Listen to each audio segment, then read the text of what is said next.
Bueno, sí, no, sobre tema paro, cuando me den información y o sea, no sé si hay paro. Bueno, ustedes me están diciendo que hay paro, ok. No sé ni siquiera por qué habría paro, así que tampoco, no sé, no puedo decir que sí o que no em, sin información. Así que, a priori no. Después sí es presencial, virtual, etcétera, eso, bueno. Ya veremos cuando haya información. Si no hay información, yo no opino. Bueno, vamos a empezar a hablar de el tema de toda la materia. ¿Por qué digo el tema de toda la materia? Porque todo lo que venga después, todo, absolutamente todo lo que veamos, va a estar sustentado en este tema de ahora. Porque todo lo demás, todas las decisiones, mm, que son todas decisiones técnicas, que vamos a tomar, van a estar completamente fundamentadas en esto que estamos por ver ahora. Entonces, antes de comenzar, un segundito, me voy a poner el punterito, ahí está. Primero, recuerden ver el video de uso de Slack, ese que ya les pasé en su momento. Recuerden obviamente instalar Linux, que tienen el taller también cosas grabadas, igual de vuelta. Ustedes ya, la gran mayoría cursó intro o hizo algo de intro, lo que fuere, o está haciendo ahora intro, así que alguien quiere unirse, por favor recuerden meterse con el de la Facu, así no tengo que andar aceptando uno por uno. Bueno, acá siempre pongo por cualquier cosa, recuerden lo que les dije la otra vez, que en el calendario, si ustedes entran al calendario van a ver esto con un poquito más grande, más información, pero una de las cosas que pueden ver es que, por ejemplo, en las cosas que podemos ver acá hay un link, acá hay otro link, acá hay otro link, cada uno de esos son los videos resúmenes de los que hablé la otra vez. Hay una versión de Go específica de instalar, vale cualquiera. La respuesta es cualquiera que sea posterior a 1.21, inclusive, creo. O sea, nuestro servidor usa la versión 1.21. Si usan cosas que sean más nuevas, o sea, que sean de versiones, no sé, si usan algo que sea exclusivo de 1.24, no va a andar en el corrector automático. Igual eso no es grave, que lo mandan, se dan cuenta que no anda y después no hacen cambios tan rutilantes como para que no sea corregible fácil. Y tomamos nosotros la decisión de que nosotros no actualizamos, creo que estamos usando 1.22, ahora que lo pienso, pero bueno, de vuelta, no me acuerdo. Nosotros no actualizamos en mitad de un cuatrimestre, porque llegamos a actualizar algo en la mitad y se rompe, qué sé yo, es un quilombo para los que están entregando cosas. Así que eso no lo hacemos en julio y en diciembre, o enero, y este enero no pudimos porque estuvimos con otras cosas. Así que hasta julio yo no actualizo nada. Bueno, pasando de vuelta a este tema, vamos a hablar un poquito de recursividad. Nada más para recordarlo, obviamente ustedes ya saben recursividad, pero simplemente para recordarlo rápidamente. Entonces yo les pregunto a ustedes, ¿qué tiene que tener un algoritmo recursivo? Se tiene que llamar a sí mismo. Bien, o sea, por un lado, Juan menciona que tiene que tener un caso base, perfecto, ¿sí? Y la autora menciona que tiene que llamarse a sí misma. O sea, una función que no se llama a sí misma no es recursiva, simplemente es una función. Entonces, tiene que invocarse a sí misma la cantidad de veces que se quiera. Puede ser de una a las que fueren. Pero bueno, eso por un lado. Por el otro, tiene que tener, por supuesto, un caso base. O sea, por un lado caso base, por el otro lado el caso recursivo. Por supuesto, el caso base tiene que estar, él o los casos base, tienen que estar bien pensados de tal forma que no tengamos recursividad infinita. Y la recursividad infinita, obviamente, termina en un stack overflow, que es algo que ya vieron, porque es básicamente la memoria, el stack, o sea, la pila de ejecución se nos llena. Entonces, podemos resumir que tenemos el caso base, caso conocido, caso trivial, porque yo lo llamo así. O sea, el nombre técnico es caso base. Ok. Yo lo traduzco a caso conocido o caso trivial, que es el caso en el que no tengo que pensar. Es en muy pocos casos y en ninguno de esta materia en el cual en el caso base yo tenga que pensar. En el caso base yo debería decir, ok, si estoy en esta situación, esto es lo que tengo que devolver, punto, ya está, se terminó. No, bueno, si estoy en este caso base y entonces empiezo a poner con if, entonces estoy en este otro caso y entonces if, estoy en este... No, listo, hay algo ahí que no está bien planteado. De vuelta, esto lo que estoy diciendo no vale para el 100% de los casos, sí puedo asegurarles que vale para el 100% de los casos de esta materia. Ya, por ejemplo, para materias siguientes, el caso base podría llegar a tener alguna dificultad extra, pero que comparación con la dificultad del problema, es también trivial. Pero bueno, a eso nos referimos con trivial. O sea, es algo que es de vuelta. En este caso yo ya sé de cajón qué es lo que tengo que devolver. ¿Sí? Ahora vamos a ver ejemplos, así que en el caso general, ¿sí? Bueno, tenemos es todo lo demás. Ahí trato todo lo demás y donde voy a tener mi llamado recursivo. ¿Sí? Entonces yo puedo tener como un esqueleto de una función recursiva, va a ser, ¿sí? Acá pongo n entero nada más para poner algo, ¿no? Y esto devuelve alguna cosa. Si estoy en el caso base, devuelvo lo que sea que hago en el caso base, y si no, caso general. ¿Puedo tener más de un caso base? Sí, podría llegar a tener más de un caso base. En general, en la gran mayoría de los casos tengo uno solo, pero también puedo tener otras condiciones también de salida. ¿Sí? Porque, de vuelta, no suena que sea lo más común para esta materia, podría llegar a pasar igual. ¿Sí? Así que no hay ningún problema para que eso pudiera pasar. Pero lo que seguro tiene que haber es que lo primero que yo hago en una función recursiva es el caso base. No necesariamente tiene que estar el if, porque tal vez lo primero que hago es calcular una cosa para ver si estoy en el caso base. Lo que digo es, lo primero a analizar es si estoy en el caso base. Si lo estoy, se termina todo, y si no, seguimos. ¿Sí? Entonces, vemos nuestro primer caso, ¿sí? De una función completamente recursiva, que ya conocemos todos, que es la definición de la función factorial. ¿Sí? Es muy probable que todos en fundamentos hayan usado este ejemplo. Si no el primero, es el segundo, o algún ejercicio o algo, porque es extremadamente sacado de la matemática de lo que ya conocemos mínimamente del CBC. ¿Sí? Nosotros tenemos que n factorial es 1 si n vale 0. También alguien podría decir, bueno, si n vale 1, no importa. Esos son detallecitos que no cambian a la situación. N por n-1 factorial en otro caso. Si eso es directamente, es una definición recursiva. Y como es una definición recursiva, esto podemos pasarlo también a una función que decimos que el factorial de n es 1 si n vale 0, n por la función recursiva en otro caso. Pasar de esto a directamente tener el código, esto es una boludez en este caso, ¿sí? Entonces, si estamos con n igual a 0, devolvemos 1. Si en cualquier otro caso, nuestro caso general, tenemos n por el factorial de n menos 1. ¿Sí? De vuelta, si alguien dice, pero yo quiero poner que n igual a 1 también es caso base, está bien, eso no cambia en nada la situación. ¿Sí? Eso no. ¿Hasta acá estamos bien? Sí. Ouch. Perfecto. Entonces, otro caso que tal vez lo vieron o tal vez no, me gustaría creer que lo hayan visto, pero en caso de que no lo hayan visto, es en la sucesión de Fibonacci, ¿sí? Nosotros tenemos que la sucesión de Fibonacci está definida como 1 si n vale 0 o bien 1, o en cualquier otro lugar de la secuencia vale la suma de los dos anteriores. ¿Sí? Fibonacci de n-1 más el Fibonacci de n-2. ¿Sí? Esa es la definición de la sucesión de Fibonacci. Acá ya lo estoy planteando directamente como una función. ¿Sí? Y esto es pasarlo de vuelta a código. O sea, bueno, sí, acá tenemos. Siempre me tengo que acordar de ponerle una transición que es automática a este meme, porque si no, siempre me lo olvido. Pasarlo directamente a código. Tenemos, si de vuelta n es menor que 2, devolvemos 1, y si no, tenemos esta suma, ¿sí? En cualquier otro caso, ese caso general. De aquellos que espero que sean todos, pero aquellos que hayan visto este caso, esta función, ¿qué problema tenía esta función? Esta función recursiva escrita así.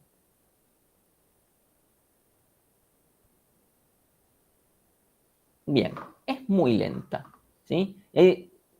Joel dice con números grandes. Yo digo, esto es lento con números pequeños, no con números grandes. Si esto tardara mucho con 100 millones, es como, bueno, qué sé yo, también definamos cuánto es lento, ¿no? Pero esto, me acuerdo cuando yo arranqué la carrera, esto ya era muy lento con 40. Hoy en día, con el hardware de hoy en día, tal vez para hasta 50 estamos bien, pero ya pasando 50, esto ya es muy, muy lento, ¿sí? El porqué de esto tiene esto tiene un montón de recálculos, básicamente. No vamos a entrar mucho en detalle porque eso es un tema en realidad de la materia siguiente, teoría de algoritmos, ¿sí? Pero vamos a mencionar brevemente exactamente qué tan lento es. Eso lo vamos a mencionar en un ratito, ¿sí? Pero ahí vemos que algunos tal vez de ustedes tal vez hayan implementado esto y otros tal vez hayan implementado otra versión, un código iterativo. Esto no es ODN factorial, porque ODN factorial significa prueba todas las combinaciones. Acá no hay una prueba de todas combinaciones. En cualquier caso, el tema es el siguiente, ¿sí? Esto tarda mucho, ¿sí? Pero tal vez algunos implementaron una versión que era notoriamente más rápida, ¿sí? Bueno, eso es de vuelta, eso es un tema para entender notoriamente mucho más en teoría de algoritmos. No me voy a poner mucho en eso, pero ya vemos que hay dos algoritmos que resuelven el mismo problema y uno es más lento que el otro. Notoriamente más lento que el otro. Bueno, ¿cómo hacemos? La pregunta que nos vamos a querer hacer es cómo podemos hacer para comparar algoritmos y que no sea, bueno, a ver, pongamos números, probemos a ver qué pasa. ¿Sí? Esa es la fundamentación de la clase de hoy y de toda la materia, básicamente. ¿Sí? Entonces, antes de irnos a ese tema, vamos a hacer un último ejemplo, que es la búsqueda de un máximo, del máximo de un arreglo, ¿sí? En un arreglo. Entonces yo les pregunto a ustedes, ¿cómo podemos hacer para obtener el máximo de un arreglo? Asuman que el arreglo tiene por lo menos un elemento, ¿sí? Entonces tenemos por lo menos un elemento y queremos de un arreglo obtener el máximo, haciéndolo de forma recursiva. Les pregunto yo a ustedes, ¿cómo podemos hacerlo? De forma recursiva, con cosas que, o sea, si fuera ejercicio final de fundamentos, o sea, esto podría ser tranquilamente un ejercicio que, bueno, obtener el máximo de un arreglo pero haciéndolo de forma recursiva. ¿Cómo lo implementarían ustedes? Caso base sería que el arreglo tenga un solo elemento. Perfecto, bien. Facundo tiró lo más importante que hay que decir. Empezamos diciendo, necesito una función recursiva. Lo primero que tengo que hacer es plantearme cuál es el caso base. ¿Cuál es el caso en el que yo ya tengo clara de cuál es la solución a mi problema? ¿Sí? Si alguien dice, cuando tengo dos elementos, ahí me fijo cuál de los... No, ahí no es caso base. Cuando yo tengo uno, es caso base. Ahí Juan dice cuando tengo...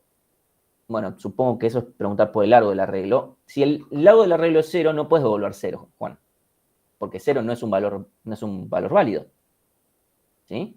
Porque tranquilamente un arreglo podría tener todos números negativos, por ejemplo, y estaríamos comparando. De vuelta, no existe el concepto de el máximo de un arreglo si el arreglo no tiene elementos, salvo que tengamos, por lo menos acá donde yo estoy devolviendo el valor. ¿Sí? Si yo estuviera devolviendo índices, podemos encontrar otra vuelta. Incluso el TP0 tiene algo de eso. ¿Sí? Pero acá estamos devolviendo el valor. ¿Sí? Entonces, primero vamos a tener nuestro caso base. Si tengo un solo elemento, ese es el elemento máximo. Perfecto. ¿Cuál es mi caso general? Ahí dice Facundo, tal vez necesitas un índice por parámetro para accediendo al array. No es necesario. ¿Se puede hacer? Sí, no es necesario. Vamos a tratar de evitar en lo posible hacer esas cosas. ¿Sí? ¿Está mal hacerlo? No técnicamente, pero es mejor no hacer ese tipo de cosas salvo que sean necesarias. ¿Sí? Por lo menos de momento que estamos en... Cuando las cosas se vuelven más complejas puede ser, pero por ahora no. Entonces, tenemos que... casos generales que tengo más de un elemento en el array. Perfecto. O sea, obviamente casos generales tengo por lo menos dos elementos. ¿Sí? Tengo dos o más. Ok. ¿Qué hago yo para pensar esto de forma recursiva? ¿Cómo podría hacer yo para resolver este problema de vuelta? Yo ahora lo que tengo que hacer es utilizar que ya tengo una función que devuelve el máximo. No sé cuántos habrán hecho ya el clic potencialmente con el tema de recursividad. Lo que yo les puedo decir que a mí me ayuda a pensar siempre con todas las funciones recursivas es cuando yo estoy programando una función recursiva y la voy a invocar, para mí es muy sencillo simplemente decir, hey, un momento, yo puedo asumir que esta función ya está hecha. Ya sé que es la misma función, pero yo la estoy invocando. Así que la función me va a devolver el máximo de un arreglo que yo le pase. ¿Sí? Entonces, eso es lo que vamos a tratar de usar. El hecho de que yo ya sé que esta función, que justo se llama igual, me devuelve el máximo un arreglo. Obviamente tengo que no pasarle el mismo arreglo porque no va a funcionar esto. ¿Sí? Entonces, Valentino dice, ir sacándole el valor en una posición si es menor al próximo. Eso no sé muy bien cómo va a funcionar. Ahí dice, devolves el primero más la llamada recursiva con el array sacando el primer elemento. Ahí Facundo ve una idea, el tema, había una suma ahí que no tiene mucho sentido con la... Yo no quiero sumar todos los elementos del arreglo. O sea, si estuviéramos obteniendo la suma, tranquilamente eso sería el correcto, pero falta un detalle. Tendría que ir pasando el valor e ir comparando con... Ok. Entonces, si entiendo, me guardo el primer elemento del arreglo y la vuelvo a invocar con el arreglo desde el siguiente. Perfecto, ¿sí? O sea, ahí comparamos. Arreglo de 0, Pablo usa la O en vez de un 0, pero funciona, con el máximo de el arreglo desde la primera posición en adelante. Ojo con eso. La respuesta es si eso es correcto, ¿sí? Nosotros podemos agarrar el primero, comparar todo lo demás. También podría quedarme con el último y restar 1, ¿sí? ¿Qué pasa? ¿Sí? Bueno. La versión iterativa, perdón, ante esto, ¿cómo es la versión iterativa de obtener máximo un arreglo? Bueno, sí, con un for, sí, o sea, iterativo for, sí, lógico, pero ¿cómo? O sea, ¿cómo es el algoritmo? Bueno, todo algoritmo. O sea, me guardaría por afuera, por ejemplo, se puede empezar con el primer elemento y con el for se va recorriendo la lista e ir comparando, y si es mayor al primero, se va guardándolo, hasta eventualmente quedarse sin comparación. Perfecto. Entonces, de esa manera, nosotros nos quedamos con el primero, sí, empezamos con el primero. Nada de hacer chanchadas como, bueno, me quedo que el máximo al principio vale menos infinito, nada de chanchadas. Nos quedamos con el primero, que es el primer candidato, vamos comparando contra todos o desde el segundo en adelante, como quieran. Y si en algún momento superan, vamos actualizando el valor que vamos guardando y al final lo devolvemos. ¿Sí? Listo. Ok. Nuestra versión recursiva, ¿sí? Fíjense, yo acá le estoy pasando el largo. ¿Por qué estoy pasando el largo? Porque ustedes todavía no vieron slices en Go. Punto número 1. Ahí Pablo, no sé si quienes están pensando en slices pensaron en, yo vi esto en Python. Bueno, si nosotros hiciéramos eso en Python, sería extremadamente lento. Si lo hacemos en Go, no. ¿Por qué? Porque los slices de Go y de Python funcionan diferentes. Los slices de Python copian. Los slices de Go no. ¿Sí? ¿Cómo funciona exactamente? Lo ven hoy en la práctica. Pero eso no es gratis. O sea, si yo me copio, tengo que copiarme los elementos. Y eso consume tiempo. ¿Sí? Entonces, para no meterme demasiado con esa sintaxis, con la sintaxis de los slices, y especialmente también si alguien cursó fundamentos sin usar Python, tampoco quiero mezclar. Supongamos que yo le paso el largo al arreglo, ¿sí? Para, de vuelta. Después de esta clase, en realidad, yo tranquilamente podría hablar de slices, pero no quiero mezclar con algo que van a ver hoy en la práctica, ¿sí? Entonces, simplemente me quedo con el largo, ¿sí? Si el largo es 1, me quedo con el primer elemento, y si no, lo que hago es restar el largo lógico. De vuelta, todo esto se puede manejar con slices, pero yo ahora no lo estoy haciendo, ¿sí? Entonces le resto 1 al largo lógico que tiene mi arreglo y me quedo con el máximo entre lo que obtuve antes y el último elemento. ¿Qué es lo que estoy haciendo acá? De vuelta, repaso. Yo lo primero que hago es decir, ok, supongamos que yo tengo el mismo arreglo, pero sin el último. Se lo saco. ¿Sí? No sé si ustedes en qué sentido me están viendo, si les parece lógico en cómo estoy moviendo mis manos, pero bueno, para mí sí. Entonces, yo muevo me quedo con un elemento menos, ¿sí? Y le obtengo, ok, ustedes están viendo en espejo, si están viendo en espejo, entonces tiene más sentido para ustedes así, supongo. Bueno, ok, saco un elemento, saco el último elemento, ¿sí? Saco el último elemento y calculo el máximo para eso, con un elemento menos, ¿sí? Y después comparo el máximo de todos, de los n-1 elementos, comparo contra el último, que es el que no tuve en cuenta. O sea, es como, saqué uno, llamo recursivamente con uno menos. Y después lo que sea, porque esta función me devuelve el máximo para n-1 elementos, y después comparo con el último. ¿Se entiende lo que hace esta función? Si después esta función máximo la tengo acá escrita, ya está, y es esta nada más. ¿Estamos bien con esto? Bien. De vuelta, si alguien no está canchero con recursividad, es importante que lo esté, que en todo caso practiquen o lo que fuere. Cada tanto me comentan que en algunos cursos de fundamentos no dan, en realidad en uno en particular, vamos a ser ciertos, no dan recursividad, a lo cual yo digo, es tema de fundamentos, tienen que dar recursividad. No me voy a poner a explicar recursividad acá, pero si llegan a necesitar ayuda, les paso, no sé, un apunte de lo que usa, por ejemplo, Diego Salle porque no, es tema de fundamentos. En todo caso, rompan las pelotas para que los cursos de fundamentos den los contenidos mínimos de la materia. Entonces, ahora sí, arrancamos, ¿sí? Ya nos recordamos todo el tema de recursividad y eso va a ser importante especialmente para las siguientes clases, ¿sí? Pero vamos a ir viendo un poquito también ahora, ¿sí? Entonces, vamos a hablar del tema complejidad computacional, que nuestra idea va a ser comparar algoritmos, ¿sí? Nuestra idea es determinar, bueno, cuál algoritmo es mejor, ¿sí?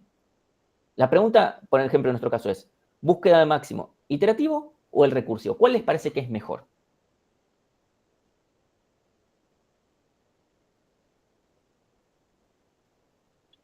puede ser que el iterativo es O de n en complejidad temporal porque compara los n No elementos. sé de qué me estás hablando.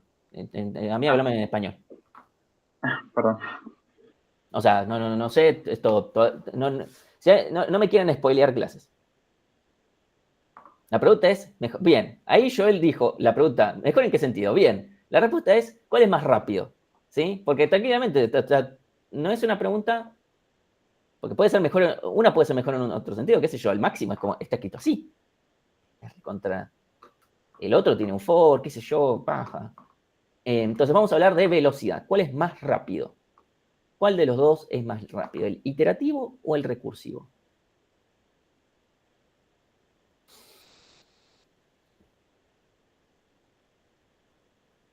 Los dos tienen que recorrer toda la regla. Ok, sí, eso. Ambos tienen la misma velocidad. Es una muy buena pregunta. Entonces, acá, ¿sí? La pregunta que nos tenemos que preguntar es, bueno, ¿cómo podemos medir el tiempo? Ahí el autor dice, bueno, tendríamos que ponernos a medir. Bien, tenemos un pequeño problema.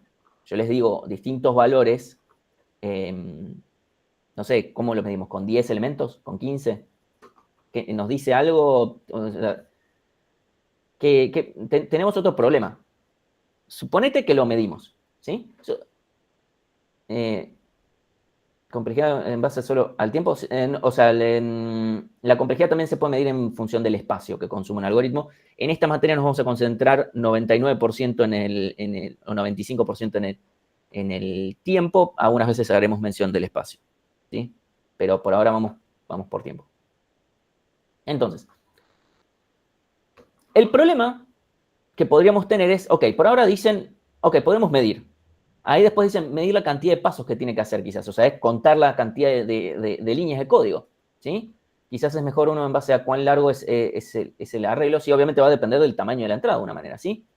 Ejecutamos ambos y medimos el tiempo que lleva cada uno. O sea, de vuelta, podemos medir el tiempo. Eso es una realidad. Ahora, ¿qué problema tiene? Primero, si yo estoy ejecutando, estoy corriendo mi computadora cosas, yo por ejemplo ahora tengo Meet, tengo Google Chrome, tengo un par de IDEs abiertos, me va a dar una cosa, y si tengo todo eso cerrado, me va a dar otra de ejecución. Eso es un pequeño problema, ¿sí? Después, supónganse que ustedes dicen, yo no sé escribir un algoritmo que determina el máximo de un arreglo. Sería triste, pero supónganse que no lo saben. Y dicen, ok, quiero buscar el mejor algoritmo. Buscan en nuestro amigo Stack Overflow.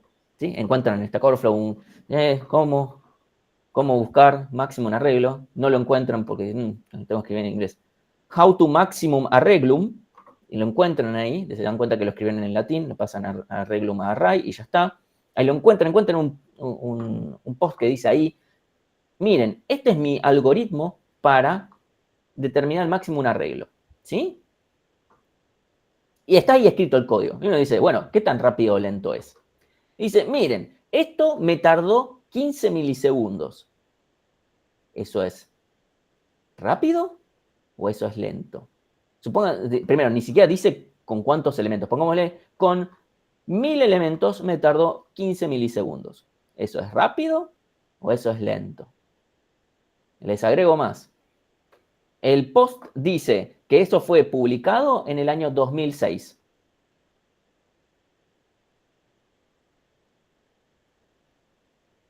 Y ven otro post de otra persona que publicó otro algoritmo publicado en el año 2014 que dice que le costó 1 milisegundo otro algoritmo. ¿Cuál es mejor? Evidentemente estamos dependiendo del hardware, ¿no? No es muy... Ok, listo. Supongamos que entonces publicamos todas las especificaciones de nuestras computadoras cuando estamos publicando cuánto demora un algoritmo. ¿Sí? O sea, publicamos, no, que estoy usando una Mac no sé qué, yo estoy usando una AMD no sé cuánto, con tantos gigas de RAM, con tanto no sé qué, con el procesador no sé qué corcho. O sea, y ven toda esa descripción para ver un algoritmo así. ¿Sí? O sea, vemos, o sea, veo que están escribiendo varias cosas, ahora las leo, pero, o sea, evidentemente tenemos un pequeño problema que no nos está sirviendo de una garompa el valor absoluto. ¿Sí? Porque si yo para entender ese numerito tengo que ser un máster en entender todas las especificaciones de hardware y entender, y esta persona además, y mientras estaba ejecutando esto al mismo tiempo también tenía abierto YouTube, Y es como, bueno, yo tengo que saber cómo funcionaba YouTube en el año 2006. ¿YouTube existía en el año 2006? Y como uno decía, entonces, tener que estar así, con todo eso en la cabeza para decir, bueno, y eso significa que entonces, relativamente contra este otro algoritmo 2014, banana. No sirve. Simplemente no sirve. No sirve porque no sirve para comunicar. No sirve para comunicar qué algoritmo es mejor. No sirve para comunicar ni siquiera de ninguna forma si este algoritmo es rápido o es lento o qué esperar. No me sirve. Y de vuelta, yo puedo ir y decir, bueno, ya está, copio, pego el código y me fijo cuál anda más rápido. Además que eso no está bueno. No está bueno especialmente porque yo para poder entender realmente tendré que hacer un montón de pruebas. ¿Sí? Entonces, eso no está bueno. ¿Sí? Entonces, claro, ¿cómo saber si ese es mejor o si hay otra forma más sencilla de escribir ese código? Claro, también podría haber, tal vez este código podría tener mejoras. Y tal vez él podría ser incluso más rápido. ¿Sí? Entonces, tenemos problemas de dependencia de hardware y que nos está faltando entender realmente qué es lo que hace que algo demore tiempo. Punto número 1. Punto número 2, alguien podría decir, bueno, contamos la cantidad de líneas que tiene este código. También en función de la cantidad de veces que se ejecuta con los fors, los whiles y todo lo demás. ¿Sí? Entonces, tenemos un pequeño detalle que es, no todo for tarda lo mismo, porque ahora vamos a ver casos y casos, pero pongámosle que podríamos llegar, las contamos. Tenemos un pequeño detalle. Algunos de aquí cursaron principalmente fundamentos en C, otros principalmente en Python, habrán visto algo de C, lo que fuere, pero evidentemente la cantidad de código para escribir lo mismo en un lenguaje y en otro es diferente, y no necesariamente eso hace que un lenguaje ande más lento que el otro. ¿Sí? O sea, C es un lenguaje más bajo nivel, C es uno más alto nivel, pero Python. Python en una línea de código tal vez está haciendo muchas cosas. ¿Sí? No recordemos, recordemos que, por ejemplo, si yo hago, no sé, ingresar a un arreglo, hacer arreglo de i más igual 1, eso de ahí está haciendo varias operaciones al mismo tiempo. Eso que acabo de escribir es tanto válido para Python como para C, así que más o menos todos pueden entender independientemente del lenguaje que hayan usado. De vuelta, esto iba a ser muy parecido también en Go. Porque, de vuelta, esto lo van a ver en un rato, lo que yo voy a una posición de memoria, me muevo en esa posición de memoria, accedo a esa posición de memoria para leer, porque primero tengo que leer qué hay para poder, después sumo uno y después escribo. ¿Sí? Incluso en un lenguaje como C, esto está haciendo como 4 o 5 cosas. Y esto es válido en C. Entonces uno puede decir, bueno, entonces me voy a assembler, a código máquina. Porque ahí voy a tener mucho más disgregado las operaciones. Bueno, primero, mucha suerte para entender un algoritmo que de máximo nada más lo tengo que pasar a assembler, la verdad que es un garrón. ¿Sí? Código máquina. Punto número 2. Esto de vuelta depende de la computadora, porque depende de la computadora, el código máquina es diferente. ¿Sí? Entonces, de vuelta, estamos dependiendo de cosas y de entender algo que se vuelve muy complejo para tratar de explicar algo simple. Debería ser sencillo poder decir, este algoritmo, ¿cuál es más rápido? Por lo menos en algún marco teórico. Después, en algún punto, nos puede pasar que solamente nos quede medir. ¿Sí? Pero por lo menos, por ahora, vamos a intentar de que no. ¿Sí? Entonces, cosas que podemos hacer. Bueno, medimos el tiempo de ejecución, sumamos la cantidad de operaciones que tiene, sumamos en código máquina. Y la pregunta es esta siempre, es ¿cómo transmito yo los resultados? Esa es la pregunta que nos importa. ¿De qué forma yo puedo transmitir? Mira, te adjunto acá un clipcito, Tuki, acá tenés con todas las especificaciones de la máquina donde se corrió esto y que decir, bueno, mucha suerte entendiendo. ¿Sí? Entonces, eso es lo que vamos a tratar de buscar. Darle un marco teórico a ese tema. Entonces, obviamente ahí se van a perder, en ese marco teórico se van a perder ciertas cosas y está todo bien con que se pierdan, porque lo que queremos es algo en un cierto nivel. ¿Sí? Entonces, bueno, porque no nos interesa, o sea, lo que nos interesa es comparar los algoritmos y determinar cuál es mejor. No nos interesa saber exactamente, este tarda tanto y este tarda tanto otro. ¿Sí? Entonces nos interesa, o sea, para plantearlo. A mí me puede interesar poder medir el tiempo para comparar dos algoritmos que resuelven el mismo problema o dos algoritmos que resuelven problemas diferentes pero del mismo dominio, ¿sí? Por ejemplo, ahí pongo ordenar, ¿sí? Vamos a saber que cuesta más que buscar un elemento en un arreglo, ¿sí? Son dos problemas que trabajan sobre el mismo dominio, que es arreglos de una determinada cantidad de elementos, etc. ¿Sí? No puedo decir, che, ¿cuánto me cuesta pelar una banana comparado con un arreglo? Porque es como, che, esto no, estamos trabajando en el mismo dominio, no sé qué miércoles me estás hablando. O sea, lo podemos transformar a que sea parte del mismo dominio de una manera, pero si no, no podemos hacer eso. ¿Sí? Entonces, esa es nuestra idea. Poder comparar dos algoritmos que resuelven el mismo problema para poder saber cuál es mejor, pero también para comparar dos algoritmos que resuelven problemas diferentes, ¿sí? Para ver cuál es, básicamente, qué problema es más difícil que otro. Esa es la idea, a priori. O si puedo usar un problema para resolver el otro, cosas por el estilo, ¿sí? Porque una pregunta que alguien podría decir es, yo para obtener el máximo de un arreglo, yo podría ordenar el arreglo y después quedarme con el último elemento de ese arreglo. Eso es algo válido, o sea, eso funciona. Ahora, eso no está bueno. ¿Por qué no está bueno? Bueno, yo les puedo decir que no está bueno porque ordenar cuesta más. ¿Cuánto más? Ya lo vamos a ver, ¿sí? Pero eso cuesta más. O sea, tal vez se puedan dar una idea de que evidentemente cuesta más, pero tal vez no. Entonces dicen, ordenar tal vez me cuesta lo mismo que buscar el máximo, después es solamente ir al último elemento. ¿Sí? Entonces necesitamos un marco, algo que nos diga. También, de vuelta, yo les doy un algoritmo, se los doy en hoja. Les explico cuál es la idea del algoritmo. Ustedes deberían poder tener una noción de cuánto demora. De vuelta, no en tiempo absoluto.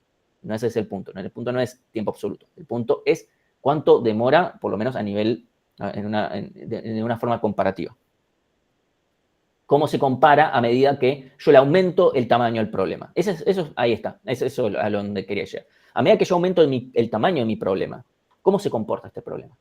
O sea, ¿cómo se comporta mi algoritmo? ¿Sí? Si yo aumento el tamaño de mi entrada 10 veces, ¿cómo se comporta mi algoritmo? ¿Sí? Eso es lo que vamos a buscar. Entonces, lo que vamos a hacer es usar cotas, ¿sí? Lo que se llama notación O grande, big O, notación O, como quieran. ¿Sí? Cualquiera de estos nombres, estamos todos bien. Entonces, ¿qué son? Vamos a ver la definición formal, ¿sí? Vamos a decir que TDN es la función que caracteriza al tiempo que demora un algoritmo. O sea, digamos, TDN es cuánto demora mi algoritmo, T de tiempo, ¿sí? TDN, N es el tamaño de mi problema, ¿sí? Entonces el tiempo que demora mi algoritmo para un tamaño N es o sea, tiene un comportamiento O de f de n, o sea, una función, que puede ser cualquier cosa, un polinomio, un logaritmo, una exponencial, lo que sea, ¿sí? O de f de n si existen dos constantes positivas, c y n0, tales que t de n es menor o igual, o sea, está acotado superiormente por esta constante, por esta f de n, a partir de un n0, ¿sí? T de n es omega de f de n si existen dos constantes c y n0, tales que t de n está acostado inferiormente por esta función, multiplicado por alguna constante. Y t de n es omega de f de n si t de n está acotado superior e inferiormente. ¿Sí? Y yo me los imagino a ustedes con esta cara diciendo, ¿qué?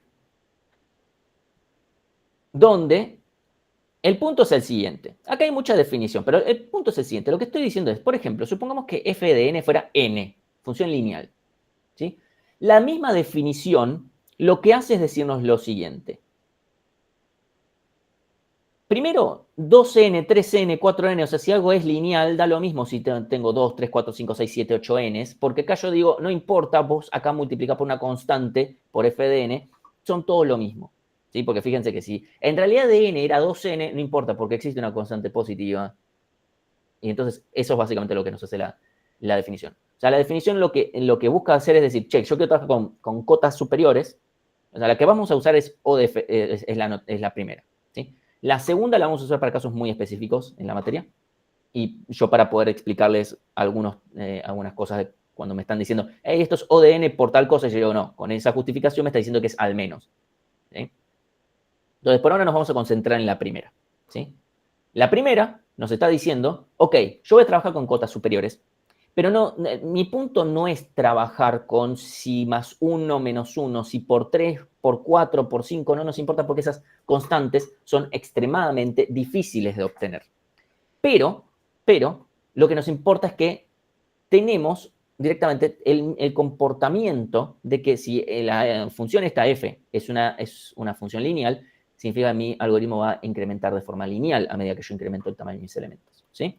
Eso es lo que busco. ¿Sí? Entonces, para simplificar, primero, las operaciones básicas, como asignar un valor a una variable, declarar una variable, sumar, restar, dividir, etc., devolver un valor a una función, invocar a una función en sí mismo, todo eso es tiempo constante. Constante es decir, O de 1. Fíjense, si esto tarda 10, 15, 1, 54, todo lo mismo, porque siempre existe una constante que puede multiplicar y me lo lleva. ¿Sí? Entonces, yo puedo simplificar a que todo tiempo constante simplemente lo describo como O de 1. ¿Sí?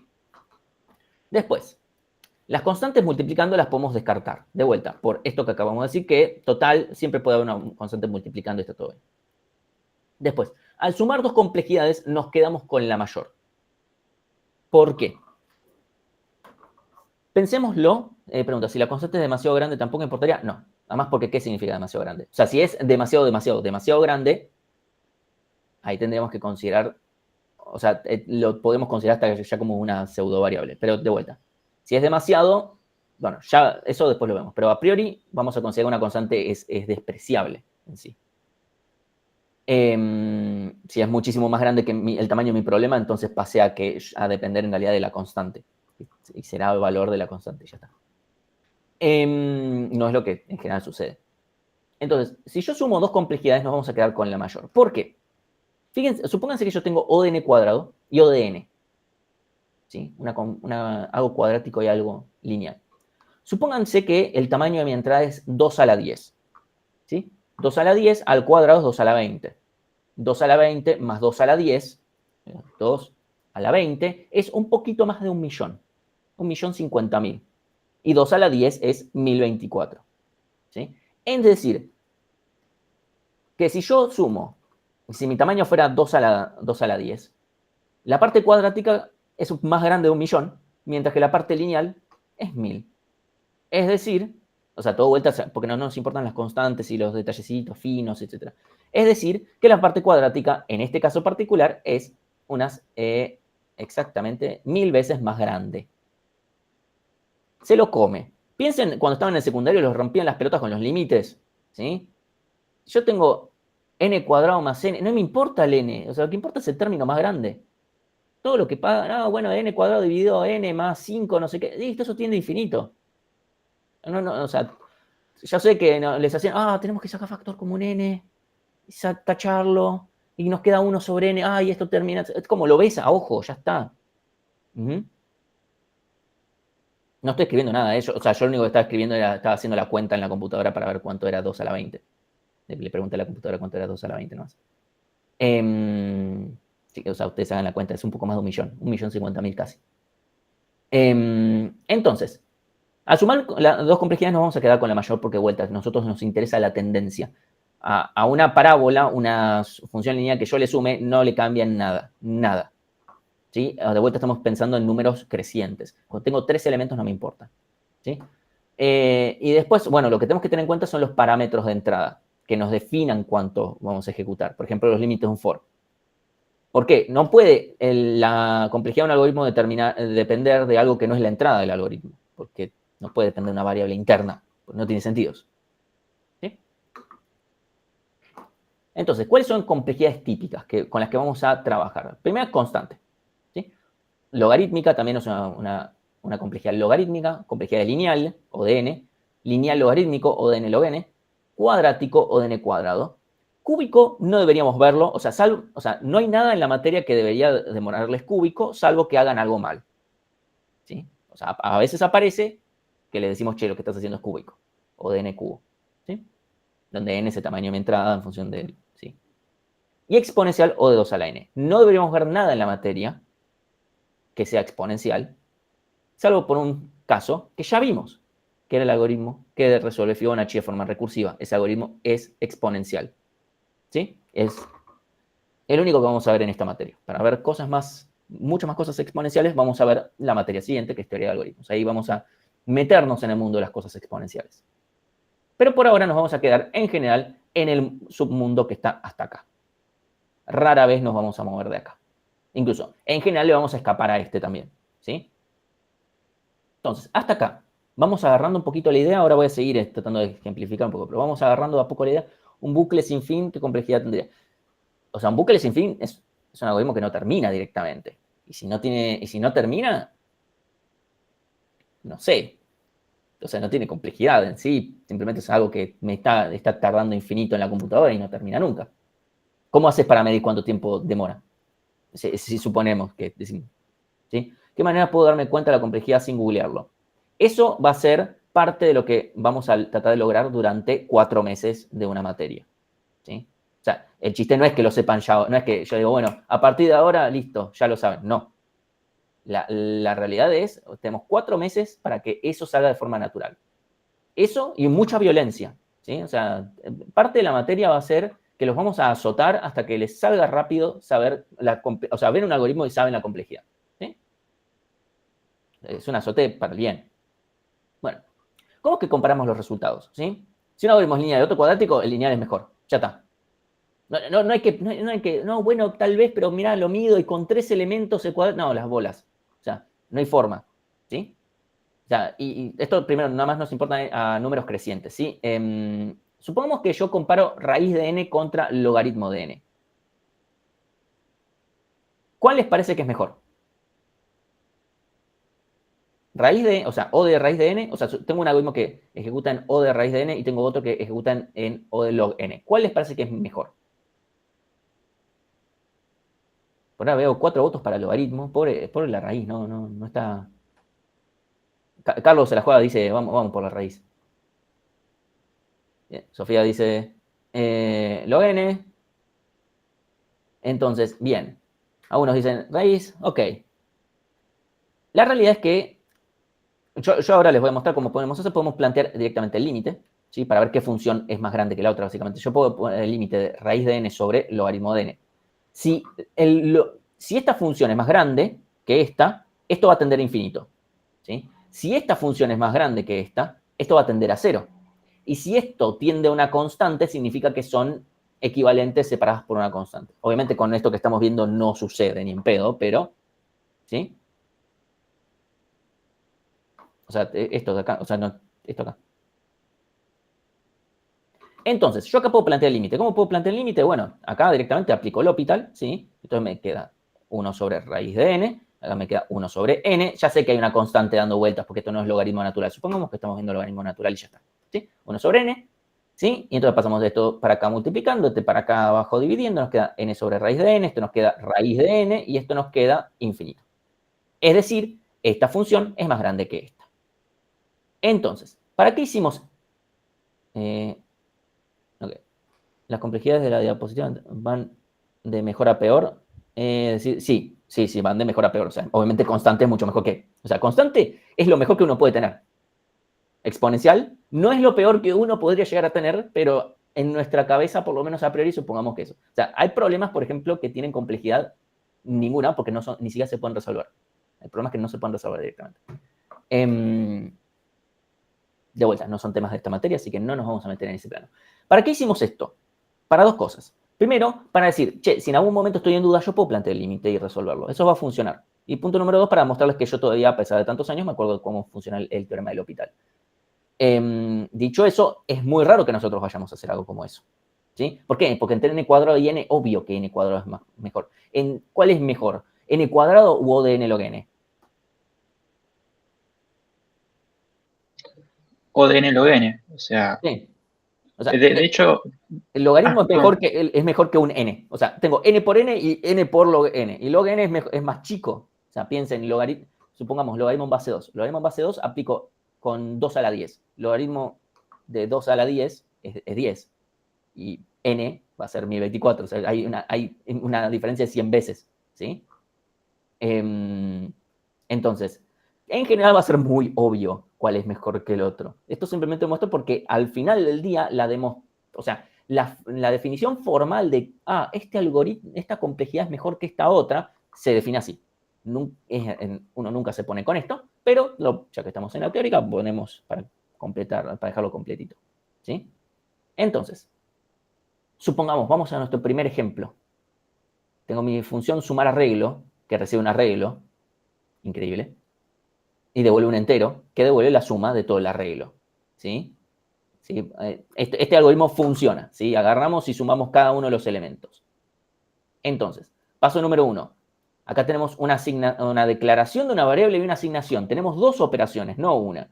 pero no importa porque son dos cosas constantes. Si yo las sumo, es constante. Está todo bien, ¿sí? Acá lo que estamos haciendo adentro del for también es constante, porque es verdad, acá tengo que acceder a esta posición, tengo que leer esto, tengo que sumar las dos cosas, tengo que guardarlo. Todo eso es constante. Todo eso es constante. Yo acceder a una posición de un arreglo es constante, leerlo, sumar, todo eso es constante. Así que para que noten de que esto es sencillo de entender. Porque si yo acá tuviera que ponerme a contar, bueno, cuántas cosas están pasando, ya se vuelve un poquito más garrón. ¿Sí? Entonces, lo que pasa dentro del for es O de 1. ¿Sí? Lo que pasa, O de 1 va a este return, me quedó mal alineado. ¿Sí? El return es O de 1. Esta asignación que sucede una sola vez, O de 1. Esta comparación, las comparaciones, así nomás, esta función podemos considerarla O de 1. O sea, esto es una función de Go que nos da el largo de un arreglo, podemos asumir que es de tiempo constante. O sea, podemos asumir porque lo dice la documentación, no porque a mí se me cantó, la comparación entre un valor y otro, esta comparación booleana, también es constante. Y esta suma también es constante. Pero esto se ejecuta ¿cuántas veces? Depende del largo del arreglo. Bien. Si nosotros decimos que tenemos n elementos en el arreglo, como dice ahí Facundo y como dice también Francisco, esto se va a ejecutar n veces, ¿sí? Definiendo a n como el largo del arreglo. Entonces yo acá voy a tener uno de 1, n veces este O de 1 de acá, también este de acá y este de acá, ¿sí? Más este O de 1 de acá. Todo esto me queda. N veces algo constante es algo lineal. Espero que eso más o menos les parezca razonable. Si yo hago n veces algo que me demora tiempo constante, estoy haciendo una gran cosa lineal. ¿Sí? Si hay una constante multiplicando, sumando, eso no me importa, porque es lineal. ¿Sí? Y ya una vez que me queda O de 1 más O de n más O de 1, de vuelta, la complejidad que nos importa es la más grande cuando sumamos. Entonces acá tenemos O de n. La complejidad de todo este algoritmo es O de n, es decir, tiene una complejidad lineal. Es decir, a medida que yo aumento la cantidad de elementos, mi algoritmo va demorando cada vez más de forma lineal. ¿Sí? Que eso espero más o menos con este algoritmo sencillo les parezca medianamente razonable. ¿Sí? ¿Hasta acá estamos bien? Buenísimo. Vamos a la siguiente. Sumar arreglo 10. Esto es el mismo algoritmo, no cambia nada, salvo que también le puse esta condición al for. Es decir, solo sumo hasta los primeros 10 elementos. Obviamente está la segunda condición en función de que también si tiene 5 elementos no romper nada. ¿Sí? ¿Cuál es la complejidad de esto?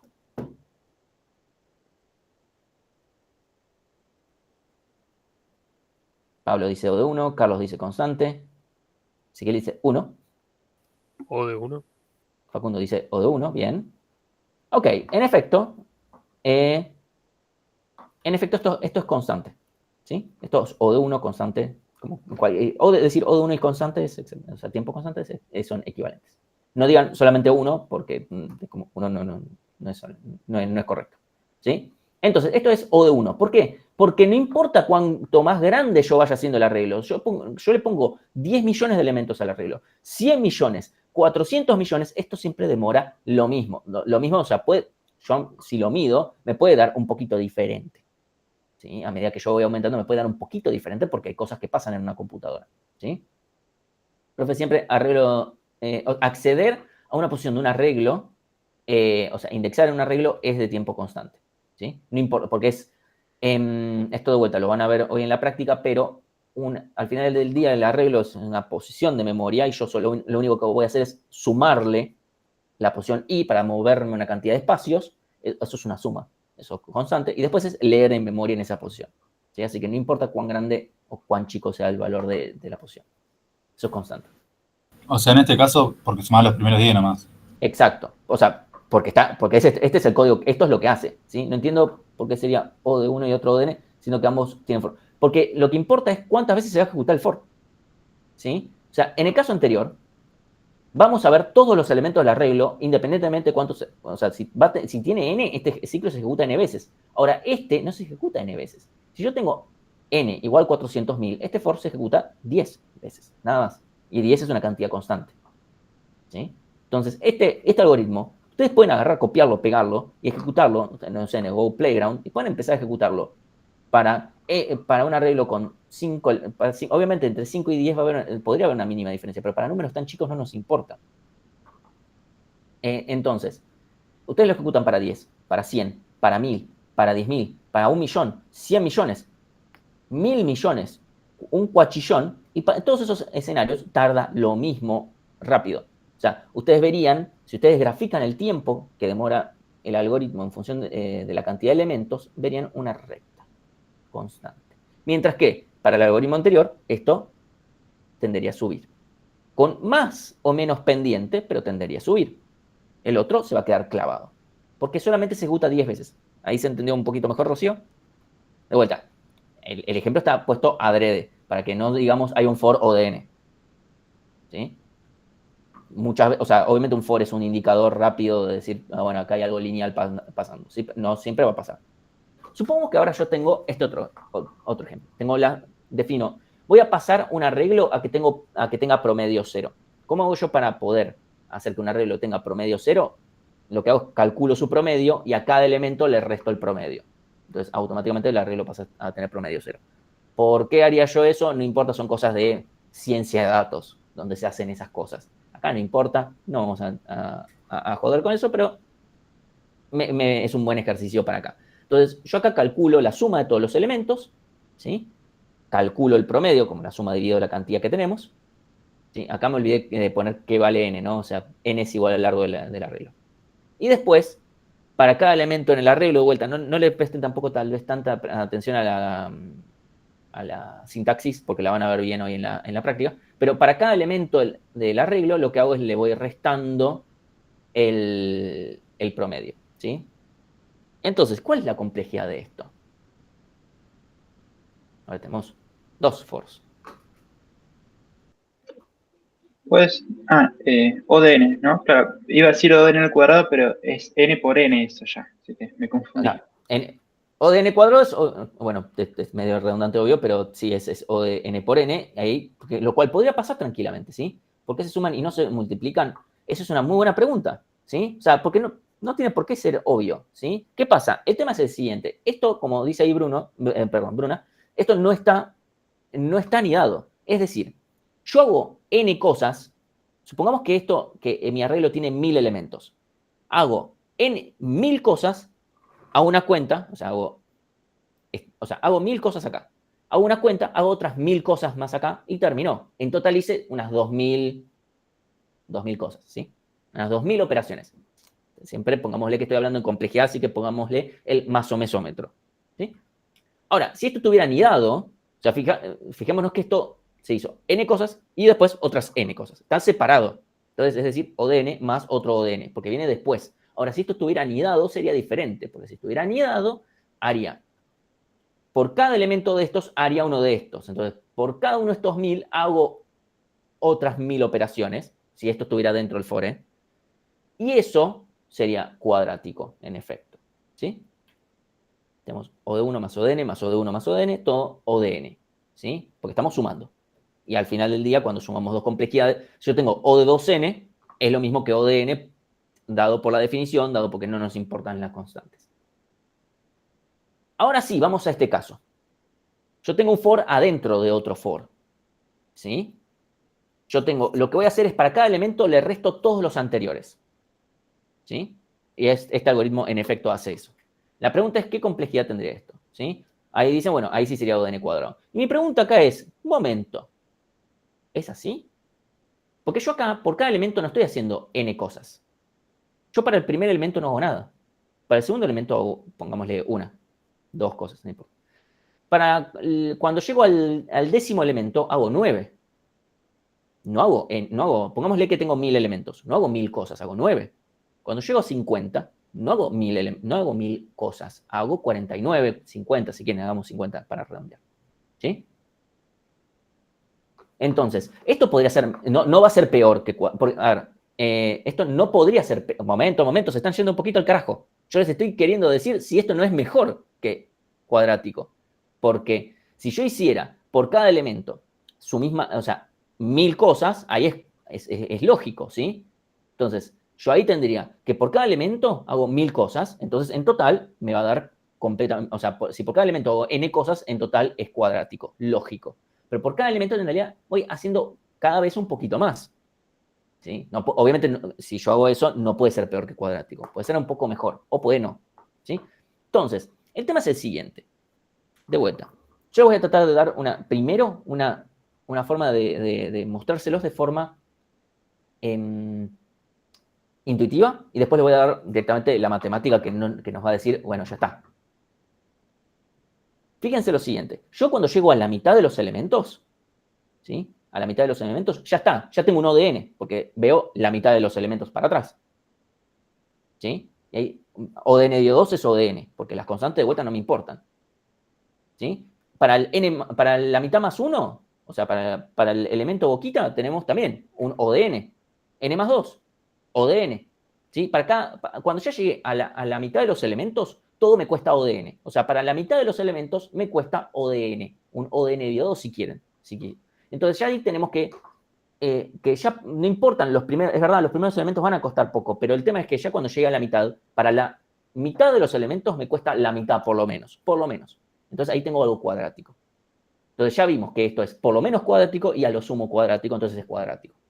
Este es como decimos un teorema del sándwich ahí. O sea, no puede ser peor que cuadrático, pero ya vimos que tampoco puede ser mejor. Entonces nos va a quedar que es cuadrático. Esa es mi forma intuitiva de verlo. La forma no intuitiva, ¿sí? Esto es O de n por... La forma no intuitiva, o sea, la forma matemática es decir, che, a ver, para el primer elemento me va costando 1, para el segundo 2, 3, 4, 5. Ok, sumamos. Esta sumatoria directamente converge a n por n menos 1 dio 2. Esto es una progresión, ya está. Esta serie converge a esto, y esto es cuadrático. Acá tengo n por n, n cuadrado menos n, no importa n cuadrado menos n, el n te lo regalo, y el dividido 2 también, porque estamos hablando de complejidad. ¿Sí? Entonces acá tenemos algo cuadrático. Sea de una forma, o sea, si les gusta más la forma intuitiva o les gusta más la forma matemática, la que ustedes prefieran, esto nos permite directamente ir y decir, che, bueno, esto es cuadrático, esto es evidentemente cuadrático. ¿Sí? E incluso si lo graficamos, que lo vamos a hacer, vamos a ver. Entonces, o sea, ¿sería el trabajo con matrices lo considerado cuadrado? Depende de matriz de qué, pero suponete que tienes una matriz cuadrada y recorrerla, no vas a poder recorrerla menos que O de n cuadrado. ¿Por qué? No podríamos hacerlo. Ahora, eso no significa que no podamos hacer cosas peores que O de n cuadrado. ¿Sí? O sea, esa es una realidad. Por ejemplo, multiplicar dos matrices cuadradas entre sí, hoy en día hay un algoritmo sencillo que lo puede hacer en O de n cubo, de vuelta, no lo vamos a ver en esta materia, y hay un algoritmo que lo puede hacer en O de n a la, pongámosle, 2,7. No sé exactamente ese número, pero pongámosle O de n a la 2,7. ¿Sí? De vuelta, también depende de lo que queramos hacer, porque si yo quiero sumar la diagonal de una matriz, eso va a ser lineal. Recorro la diagonal, voy a tener un solo foro, y ya está. De vuelta, todo depende de qué es lo que yo quiera hacer. Obviamente, sí, recorrer toda una matriz de punta a punta y hacer cosas constantes con ello, eso va a costar O de n cuadrado, siendo n el tamaño de una dimensión, suponiendo que la matriz es cuadrada. Si la matriz no fuera cuadrada, sería O de n por m, siendo n y m la cantidad de filas y columnas. Entonces, acá ponemos un pequeño grafiquito. Acá, esto piensen que yo forcé zarpadamente los números para hacer que se puedan ver las tres funciones: logarítmico, lineal y cuadrático. Fíjense que no importa cuánto handicap, pongámosle, le pongo al cuadrático, eventualmente lo sobrepasa a todos los demás. ¿Sí? Si yo hubiese puesto simplemente cuadrático, lineal y logarítmico, habría visto dos cosas rectas en el piso y el cuadrático haciendo esto. ¿Sí? Y lo mismo pasa entre lineal y logarítmico. Piensen de vuelta el ejemplo que yo les di antes. Supónganse que yo tengo 1024 elementos. Pongámosle que tengo 16 elementos. ¿Por qué uso potencia de 2? Porque en general una computación trabaja con potencia de 2. ¿Sí? O sea, el segundo for es O de n menos O de 1 por el menos i, entonces es O de n. O sea, O de n menos 1 es O de n. Porque vuelta, entre n a n sumarle 1, restarle 1, no cambiamos la situación. ¿Sí? Eso, te regalo el 1. Porque no me está diciendo nada de ese 1. Lo que me importa es el comportamiento lineal, ¿sí? O comportamiento cuadrático o comportamiento logarítmico, ¿sí? Entonces, supónganse que yo tengo 16, ¿sí? Mi valor de entrada es 16. El logaritmo es un 4. Para la función lineal es un 16. Y mientras tanto, para el cuadrado es 16 al cuadrado 32. No, perdón, eso lo multiplico por 2. 16 es 2 a la 4, 2 a la 8, 2,56. Listo. Entonces, ahí aumenta muchísimo más. Y si me voy de vuelta, 1024, 2 a la 10, para el logaritmo esos 10. Mucho más chico. Para la función lineal es 1024, 100 veces más. Y para la función cuadrática es 1000 veces más, porque llega al millón. ¿Sí? Entonces, hay muchísima diferencia. O sea, esto se ve directamente en esto es lo que demora un algoritmo. O sea, no da lo mismo, hagamos un algoritmo lineal cuadrático, no da lo mismo. ¿Sí? Entonces, esto lo puse nada más para que ustedes lo lean luego si quieren ver un poquito más de notación. El algoritmo que escribí antes se puede escribir diferente. ¿Sí? En la vida real, ¿sí? Vamos a... esto es una diapo que siempre me dejo para hablarles de cómo funciona la vida. Primero, ¿por qué descartamos las constantes? Bueno, yo les voy a contar una experiencia directamente personal, que es que cuando yo estaba haciendo el trabajo profesional, o sea, para recibirme de la carrera, en un momento yo tenía que hacer algo de procesamiento de imágenes y estaba usando una librería que yo no conocía. Y tenía dos opciones. Para hacer una cosa muy particular, tenía dos opciones. O me leía la documentación o me trataba de buscar en Google algo que hiciera. Era unos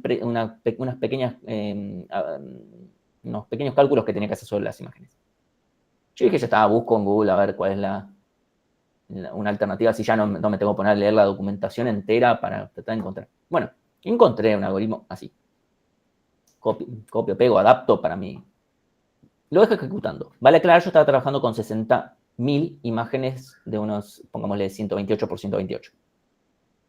Esto fue un lunes. Lo dejo andando. Me voy a trabajar. De trabajo me voy a la facu. De la facu vuelvo a mi casa. Sigue ejecutando. Ok, me voy a dormir. Me despierto al día siguiente, martes. Sigue ejecutando. Ok, voy a trabajar. Me voy a la facultad. De la facultad vuelvo. Sigue ejecutando. Y así seguí con esta historia hasta que el viernes a la mañana me despierto y esto sigue ejecutando. Y dije, che, no puede estar 4 días. Esto en un preprocesamiento. Yo después tengo que laburar con esto. O sea, no me puede tardar 5 días en preprocesar. No puedo estar cada vez que quiero hacer una prueba, tardarme mínimo 4 días. No sé, porque todavía no vi cuándo termina. Leyendo un poquito, bueno, el algoritmo que yo tenía, que ahí tenía, era cuadrático. Buscando, ahora sí, en la documentación, encontré que había una función que hacía exactamente lo que yo quería y lo hacía en tiempo lineal. Dije, bueno, listo. Tuki, la uso, le paso bien los parámetros, voy a lavar los dientes, vuelvo, ya había terminado. ¿Cuánto pude haber tardado en lavarme los dientes? Para hacer, a grosso modo, 4 minutos, porque le puse muchísima garra al asunto. 4 minutos versus 4 días y que todavía no había terminado. ¿Sí? O sea, y esto de vuelta no fue porque yo haya sido grosso, al contrario, fue un pajero de mierda que pudo haber ahorrado 4 días de laburo si hubiese dicho, che, bueno, a ver, leo la documentación. Pero bueno, me ganó la vagancia.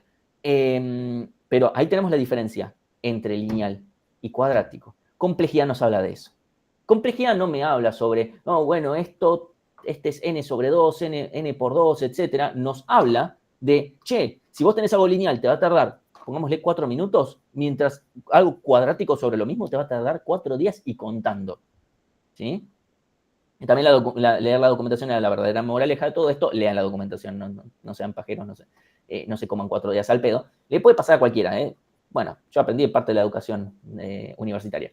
Pero el punto es ese, que complejidad nos habla de esas diferencias de magnitud. No nos está hablando, obviamente si vemos que un algoritmo lo podemos, che, acá podría en vez de ejecutar hasta todos los elementos, puedo ir hasta la primera mitad. Obvio, hacelo, Rey, hacelo, está buenísimo. Pero no es a eso de lo que apunta complejidad. Complejidad apunta a las diferencias de magnitud. ¿Sí? Entonces, eso es lo que vamos a hacer. Después, otra pregunta podría ser si siempre vamos a descartar un orden, me quedó viejo, o sea, orden de complejidad feo. O complejidad fea, como queramos decir. ¿Sí? La respuesta es, ¿qué es una complejidad fea? Porque una complejidad fea depende del problema. Si ustedes buscan el máximo de un arreglo y lo hacen en un ODN cubo, le voy a decir, es una cagada. Ahora, para otros problemas, ODN cubo sería, che, si vos encontrás un algoritmo que esto lo resuelve en ODN cubo, te ganás un palo verde. O sea, esa es la diferencia también, eso depende del problema. ¿Sí? Entonces, si alguien se quedó interesado en la parte del palo verde, para eso tiene que cursar teoría de algoritmos. Entonces, primero depende, que sea una complejidad fea depende mucho del problema. Punto número 1. Punto número 2, también depende de las circunstancias. A mí me ha pasado que una vez para una materia tuve que rendir un final que directamente tenías que codear en el momento. Y yo les soy honesto. Había un algoritmo, en un momento tenía que ordenar algo. Yo dije, yo puedo escribir un algoritmo de ordenamiento que funcione bien, no importa, después vamos a verlos en estas clases, o podría hacer selección, ¿sí? Que ahora vemos cuál es la complejidad. Pero selección era más lento. Yo tenía que ordenar, como mucho, 15 cosas. Y dije, che, todo bien, pero selección lo escribo con los ojos cerrados y el otro tengo que pensar por lo menos. Y estoy en un final, así que no voy a hacer eso. Entonces, obviamente todo depende de las circunstancias donde esté. En esta materia, en el contexto de esta materia, la respuesta es sí. Obviamente nosotros siempre vamos a querer la mejor complejidad para cada uno de los algoritmos. Obviamente, esta es la materia para hacer eso, ¿sí? Entonces, Carlos, no, en todo caso, P igual o distinto de NP. No con N. Y entonces, no, pero también en la vida real después uno puede llegar a tener alguna situación donde, obviamente no pongan código productivo que sea ineficiente porque es una pelotudez. Pero bueno, a veces pasan cosas y uno tiene que considerar todo, cuánto es la dificultad de lo que uno tiene que escribir, ¿sí? Yo le paso a la vida real también. Entonces, para seguir avanzando y terminar un poquito hoy, tenemos TDN, dijimos, es la función que modela el tiempo que demora un algoritmo en ejecutar en función del tamaño de la entrada. Bla, ¿sí? Yo tengo mi algoritmo recursivo que obtiene el máximo, un arreglo. Pregunta, ¿cuánto consume un algoritmo iterativo que obtiene el máximo de un arreglo? ODN, porque ODN. hasta que no compara todos los elementos no sabe cuál es el máximo. Exacto, ¿sí? En efecto, es lineal. Está perfecto. ¿Ven? Ya empieza a salir de a poquito. Obviamente estamos hablando de algoritmos sencillos, pero está bueno que de a poco puedan, de a poquito, ver los algoritmos de fundamentos, decir, che, puedo ir viendo más o menos cuál es la complejidad. Bueno, este algoritmo acá, el problema que tiene es que es recursivo. Entonces no es como, che, acá no tengo el for, que me ayuda. Pero tenemos la recursividad. Entonces yo puedo escribir que esta complejidad, dado que la función se llama a sí misma, el tiempo depende de la misma función. Es decir, puedo poner que TDN depende de TDN-1 más O de 1. ¿Por qué? Porque pongo esto. TDN-1 porque llamo con un elemento menos. ¿Sí? Más O de 1 porque todo lo demás que yo hago de la recursividad, todo lo demás, if y todo esto, todo eso es O de 1. Es decir, yo tengo acá, esta comparación es O de 1, entonces yo tengo este llamado recursivo y todo lo demás O de 1. Entonces, al final del día, la complejidad de esta función es lo que sea que demore con un elemento menos más un O de 1. Una operación constante. Entonces, podemos decir, y tenemos que nuestro caso base es O de 1. ¿Sí? Cuando yo llego al caso base, esta parte de acá, cuando hago el return, es O de 1. Esto es casi siempre es el caso base. Vamos a tener casos en los que no es esta materia. Entonces, TDN es TDN-1 más O de 1. Entonces acá lo que yo puedo hacer es empezar a desarrollar. ¿Sí? Digo, TDN-1, ¿cuánto vale? Bueno, TDN-2 más O de 1 también. O sea, estoy aplicando la misma lógica, pero para averiguar cuánto vale TDN-1. Yo puedo reemplazar a TDN-1 con este bicho acá. ¿Sí? TDN es TDN-2 más O de 1 más O de 1. ¿Sí? Entonces, yo acá, bueno, me queda 2 veces O de 1. Yo esta lógica la puedo aplicar n veces. ¿Sí? O sea, perdón, la puedo aplicar k veces y me va a quedar. Fíjense que este 2 coincide con este 2, este k va a coincidir con este k. O sea, cuantas más veces. Cada vez que yo me meto una vez más en la recursividad, agrego un O de 1 extra. Eventualmente voy a hacer todos los O de 1, ¿sí? Y me va a quedar directamente O de n, ¿sí? Porque termino haciendo n veces O de 1. Y espero que esto más o menos les parezca que tenga sentido porque este algoritmo es el mismo que vieron en fundamentos, ya sea si me quedo con el primero o me quedo con el último, pero es el mismo algoritmo iterativo, pero solamente que está escrito de forma recursiva. Conceptualmente es el mismo algoritmo. ¿Sí? Simplemente voy a comparar a este con todo lo demás, conceptualmente sigue siendo lo mismo. ¿Sí? Entonces tiene sentido que la complejidad sea la misma. ¿Sí? Entonces, ¿estamos bien? O sea, esto de vuelta, es raro que lo vayamos a tener que hacer esto.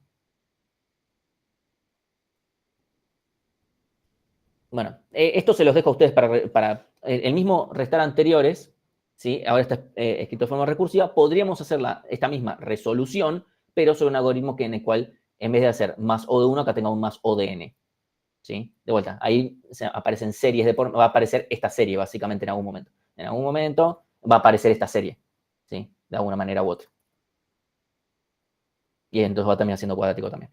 Si eso se los dejo, si quieren hacer, no los voy a tener. Ahora, la pregunta es si este algoritmo se puede mejorar. La verdad es que sí. ¿Sí? Yo puedo, de vuelta, este algoritmo ahora lo que hice fue, yo sumo todos los elementos, o sea, yo voy sumando para todos, ¿sí? O sea, obtengo la suma de todos los elementos. Y después voy, para cada elemento le sumo, perdón, a las sumas anteriores le resto el actual, y lo que hago es decir, che, al último restale todos los anteriores. Después voy al anteúltimo. Al anteúltimo, bueno, restale todos los anteriores. Yo ya voy acumulando esta suma.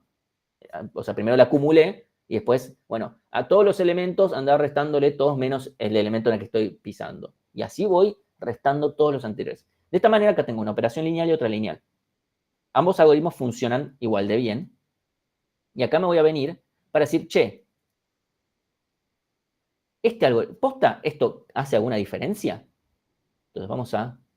Acá tengo los dos algoritmos escritos, el que es cuadrático y el que es lineal. Está escrito en Python, no importa, no es el punto. Acá simplemente voy a empezar a ejecutar. Ustedes están viendo lo que sí, listo. Entonces, acá simplemente lo ejecutamos para 1000 elementos. No tardó nada el lineal. Vamos a ver el cuadrático. Tampoco, no tardó nada. Parece que les estoy vendiendo humo. Esa es la verdad. Ahora, veamos para 10.000 elementos, es decir, 10 veces más elementos. De vuelta, el lineal no tardó nada. ¿Y el cuadrático? El cuadrático ya tardó 3 segundos. Entonces, supongamos que lo queremos graficar. Y acá graficamos, vamos a graficar tanto el lineal como el cuadrático. Ejecutamos. Esto va a tardar un ratito porque estoy viendo para 1000 elementos, para cada elemento, a ver cuánto demora. Démosle creo que tarda unos 20 segundos. Ahí está.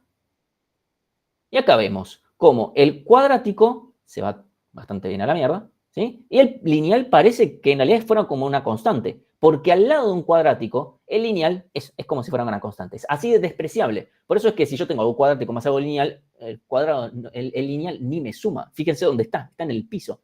Este ruido que ven acá, estos saltos que ven acá, que no, o sea, lo que importa es ver el comportamiento. Esto tiene que ver con que la computadora donde esto está ejecutando, que es en la nube, está procesando otras cosas, ¿sí? Entonces se genera ruido. Si yo estuviera haciendo una medición real, debería tener ciertos cuidados, medir varias veces y cosas por el estilo. No es el punto de esto, incluso lo podemos volver a ejecutar, pero tal vez tiene menos ruido. En general, para medir tendré que hacer otras cosas un poquito más elaboradas. Acá no me quiero... Para hacer eso debería demorar mucho más, especialmente con un algoritmo cuadrático. ¿Sí? Acá tal vez sea un poquito mejor la tendencia. ¿Sí? ¿Estamos bien? Estamos ya casi terminando, así que con la clase de hoy. Conclusiones del día. Primero, no esperamos que la tengan súper clara a estas alturas, ¿sí? O sea, si alguien dice, no entendí, qué sé yo, esto no lo voy a agarrar nunca, tranqui. Les dije, la clase de hoy es la primera en la que agarramos este tema y no lo volvemos a soltar hasta la última. ¿Sí? Eso es punto número 1. ¿Sí? O sea, no es algo que nos va a abandonar en algún momento. Punto número 2. Bueno, sí, es lo que acabo de decir. Esto nos va a acompañar. Y uno de los objetivos es que puedan calcular rápidamente la complejidad. Y la realidad es que eso que hicimos antes de la ecuación de recurrencia y qué sé yo de desarrollo, no va a pasar en esta materia. Primero, el algoritmo recursivo, esperaría yo que puedan ver, no hoy, de vuelta, no hoy, pero en un par de semanas ya, con un poquito de práctica encima, que ese algoritmo es lineal. Me gustaría ver justamente que de a poquito vayan viendo eso y que les vaya saliendo rápido, que no necesiten hacer cuentas con eso. No es algo que estamos esperando.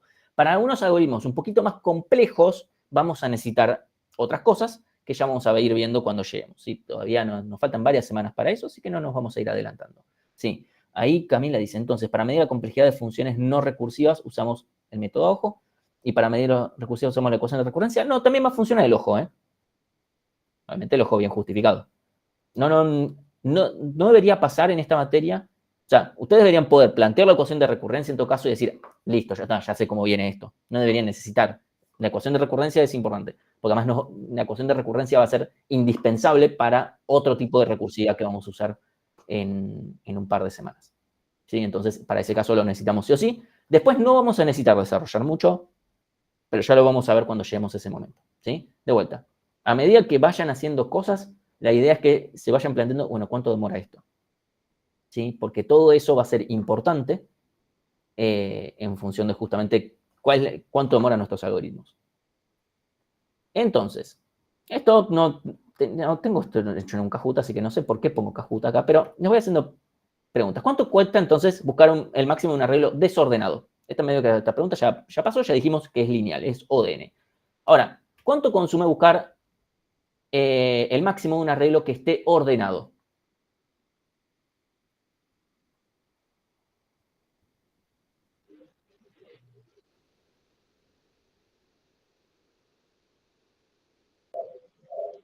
Tendría escrita la última posición, o sea que podés directamente asignarlo. Exacto, ¿sí? O sea, hay un pequeño detalle. Uno puede decir, hey, pero estoy ejecutando el mismo algoritmo, debería tardar lo mismo, debería tardar ODN. En efecto, si yo ejecutara el mismo algoritmo, tardaría ODN. Ahora, el tema es que yo, ¿por qué voy a usar el mismo algoritmo para resolver ese problema si ahora tengo otro problema? Tengo un problema que es buscar el máximo de un arreglo que está ordenado. Mi algoritmo va a ser devolver el último elemento. Y se terminó. Entonces, justamente, como dice Pablo, tengo información adicional, voy a usarla para aplicarlo a mi algoritmo. ¿Sí? Obviamente voy a hacer un algoritmo que resuelva este problema. Que obviamente si me pasa, pero si me pasa un arreglo que no está ordenado, bueno, eso es el problema de quien usa la función. ¿Sí? Entonces, lo que vamos a hacer en ese caso es implementarlo de la mejor manera y en este caso es constante. Bien. Y como última pregunta es, bueno, si yo quiero ordenar un arreglo utilizando el algoritmo por selección, ¿cuánto consumiría? ¿Qué complejidad tendría? Piensen en lo que hace el algoritmo por selección. ¿Sí? El algoritmo por selección busca el máximo y lo lleva al final, o busca el mínimo y lo pone al principio. ¿Sí? Depende de la implementación, lo más usual es buscar el máximo y ponerlo al final. ¿Sí? Entonces, en ese caso, fíjense, yo yo voy a hacer n veces buscar el máximo. Buscar el máximo es algo lineal, n cuadrado. Alguien podría decir de vuelta, pero cada vez tengo el arreglo más chico. Eso es cierto, pero volvemos a la misma discusión del restar anteriores. Es lo mismo, vamos a llegar a la misma ecuación, vamos a volver a llegar a que tenemos una cantidad cuadrática de operaciones. O sea, es O de n cuadrado. ¿Sí? De vuelta, por la misma ecuación. Y con eso podemos dar por cerrada la clase de hoy. ¿Alguien tiene alguna consulta con esto? Bueno, que, de vuelta, esto tiene que ir madurando en la cabeza. Y no pretendemos ni esperamos que la tengan súper clara. Con lo que ya fueron respondiendo a poquito, con las preguntas que ya se fueron haciendo cada uno y que fueron haciendo en voz alta, ya van logrando de a poco ir consiguiendo el objetivo que tenemos. El objetivo que tenemos es que al final de la materia ustedes puedan, esto les salga como un reflejo. ¿Sí? Vamos a ver de nuevo los algoritmos de ordenamiento. Sí, o sea, vamos a tener tenemos bastante sobre ordenamientos, así que no vamos a centrarnos ahora. Primero el de selección es parte del TP0, así que se lo van a tener que poner a hacer. Se pueden dejar unos ejercicios de práctica tanto de recursividad como ordenamiento. O sea, de vuelta, ordenamiento es algo que selección ya lo vas a tener que implementar para el TP0. Así que ya tenés ejercicio. De recursividad también, en el TP0 hay un par de ejercicios de recursividad. Están pensados adrede. Y si no, cualquier cosa, también hay unos guías. En RPL hay unos primeros ejercicios de Go, que son solamente Go, que son los únicos que pueden hacer hasta ahora. Y no me acuerdo si hay alguno recursivo o no. Igual, cualquier cosa, si no, después les paso la guía de fundamentos, si eso no es un problema. Sí, alguna otra cosa, si no. Sí, TP0. ¿Podemos o debemos implementar pruebas? Las pruebas ya se las damos nosotros. Igual de vuelta, el TP0 eso ya se va a hablar en la práctica hoy. Voy a cortar la grabación así no me olvido de eso. Un segundito.